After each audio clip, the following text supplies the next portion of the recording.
Suatu pagi yang cerah di Istana Baghdad, Sultan Harun al-Rashid sedang merasa sangat ingin jahil. Sasaran kejahilannya kali ini siapa lagi kalau bukan Abu Nawas. Sultan merasa sudah terlalu sering kalah cerdik. Jadi kali ini beliau ingin memastikan kemenangan mutlak. Beliau memanggil 5 menteri kepercayaannya ke sebuah ruang rahasia. Dengan suara berbisik dan senyum licik, Sultan membagikan 1 butir telur ayam mentah kepada masing-masing menteri. Simpan telur ini baik-baik di balik jubah kalian, perintah Sultan. Nanti sore, kita akan mengajak Abu Nawas mandi di kolam istana. Di sana, aku akan membuat tantangan konyol. Kalian harus berpura-pura bertelur.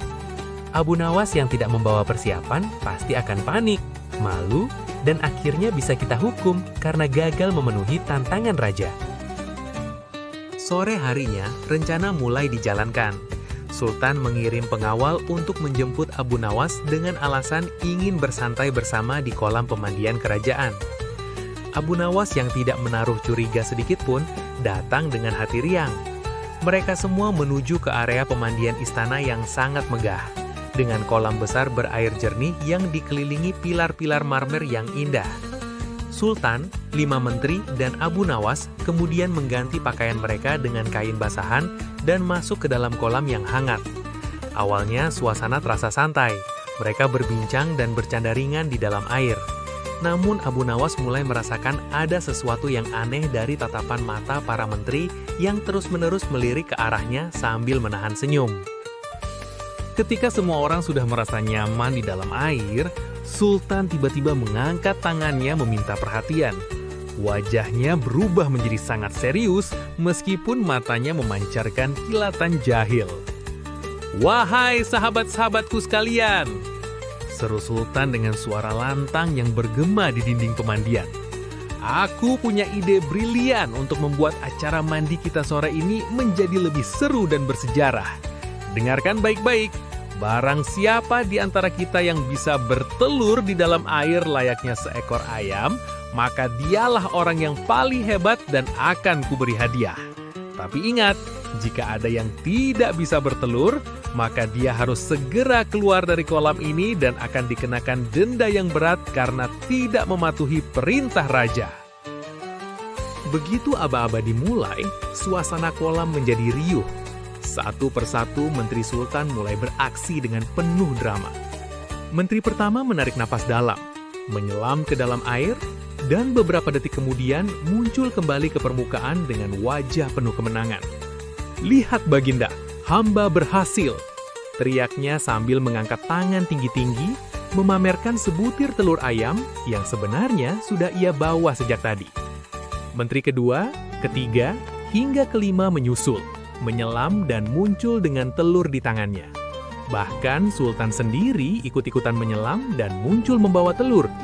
"Lihat, aku pun bisa bertelur!" seru Sultan dengan bangga sambil melirik ke arah Abu Nawas yang masih terdiam membisu. Kini, semua mata tertuju pada Abu Nawas. Ia adalah satu-satunya orang di kolam itu yang belum bertelur. Sultan menatapnya dengan senyum penuh kemenangan. "Nah, Abu Nawas, giliranmu. Mana telurmu? Jangan bilang kau satu-satunya yang gagal di sini." Abu Nawas benar-benar bingung. Ia tidak membawa persiapan apa-apa karena tidak menyangka akan ada permainan segila ini. Keringat dingin mulai bercampur dengan air kolam di dahinya. Otaknya berputar keras mencari jalan keluar. Di tengah tekanan tatapan mengejek dari 6 orang di sekelilingnya, Abu Nawas memutuskan untuk menyelam ke dalam air. Ia butuh waktu untuk berpikir di bawah sana, jauh dari tatapan mereka, mencari celah logika untuk membalikan keadaan. Detik demi detik berlalu, Abu Nawas tak kunjung muncul. Sultan dan para menteri mulai saling pandang, mengira Abu Nawas mungkin tenggelam karena panik. Namun, tiba-tiba, biur! Abu Nawas muncul ke permukaan air dengan gerakan yang sangat dramatis dan mengejutkan. Tapi bukannya menunjukkan telur seperti yang lain, ia malah berdiri tegak di tengah kolam. Kedua tangannya ditekuk di samping badannya dan dikepak-kepakan dengan kuat layaknya sayap ayam jago yang gagah. Ia membusungkan dadanya, menarik napas panjang, lalu berteriak dengan suara yang sangat keras dan melengking hingga menggema ke seluruh penjuru pemandian. Kukuruyuk! Suara kokokan itu membuat Sultan dan para menteri terlonjak kaget. Sultan menatap Abu Nawas dengan pandangan heran bercampur kesal, karena rencananya mulai berantakan. Abu Nawas, apa-apaan ini? Mana telurmu? Kenapa kau malah berkokok seperti itu? Bentak Sultan. Dengan wajah yang sangat polos, tenang dan penuh rasa bangga, Abu Nawas menjawab, "Ampun beribu ampun Baginda. Silahkan Baginda lihat sendiri ke sekeliling. Di kolam ini sudah ada 6 ekor ayam betina yang semuanya baru saja berhasil bertelur. Nah, secara logika, mana mungkin ada telur sebanyak ini kalau tidak ada ayam jagonya. Hamba inilah satu-satunya ayam jago di sini. Makanya tugas hamba adalah berkokok, bukan bertelur." Mendengar penjelasan itu, suasana hening sejenak. Sultan Harun al-Rashid mencoba mencerna logika Abu Nawas. Detik berikutnya, tawa Sultan meledak. Beliau tertawa terbahak-bahak, sangat keras hingga harus berpegangan pada pinggiran kolam karena perutnya sakit. Rencana untuk mempermalukan Abu Nawas gagal total dan justru berbalik arah. 5 menteri yang tadi dengan bangga memamerkan telur mereka, kini wajahnya merah padam menahan malu. Mereka sadar bahwa dengan memegang telur itu, secara tidak langsung mereka telah mengakui diri mereka sebagai ayam betina di hadapan si ayam jago Abu Nawas. Sekali lagi, kecerdikan Abu Nawas menyelamatkannya dari jebakan Sultan.